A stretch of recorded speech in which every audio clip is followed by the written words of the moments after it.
morning and welcome to Love Every Moment, coming to you today from Bangor, Maine. Today's verse is 1 John 2:23. Whoever denies the Son does not have the Father. The one who confesses the Son has the Father also. Once again, we see John playing opposites, and in this case, it's confess as opposed to deny. And that really struck me that I'm going to really spend some time on this word confess, which is homologeo, which basically means same. Homo is same, logeo, word, same word. Now in English, we say I confess, and basically it just means I acknowledge this as the truth. Yes, I confess I did it, or yes, I confess I love you, or something like that. But it doesn't speak to your thoughts or your actions or anything else, your emotions, just speaking a statement of truth. I believe that this word confess, this homologeo in the Bible, is used with a lot more behind it.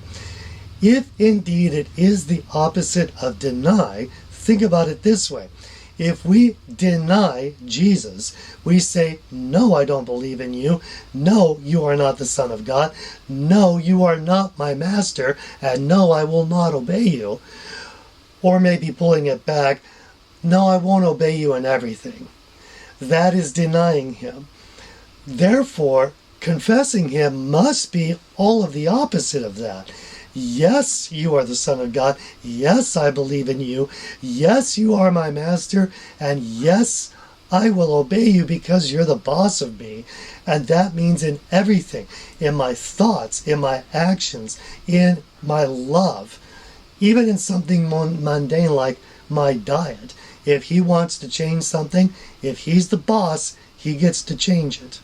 So, let's look at a couple of verses that back this up. Two of these should be quite familiar. The first one is Matthew 10:32.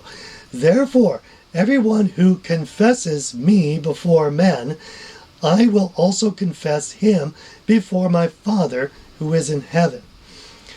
So again, this is powerful. If we confess that he is our Lord, that he's everything in us, and we love him, and we're going to think like him, and we're going to love like him and act like him, because he has full control over our lives, that's why Jesus will gladly confess us before the Father.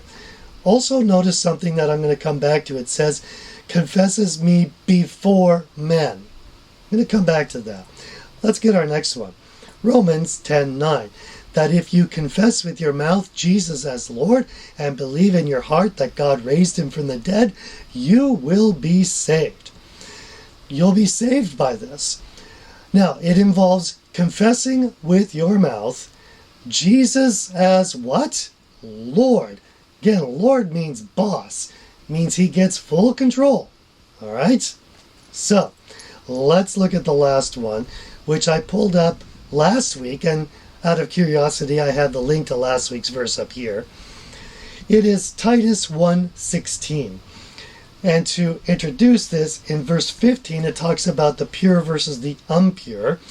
And in 16, it talks more about the impure. It says, they profess, that's the impure, they profess to know God. That word profess is homologeo. It's that same word, confess.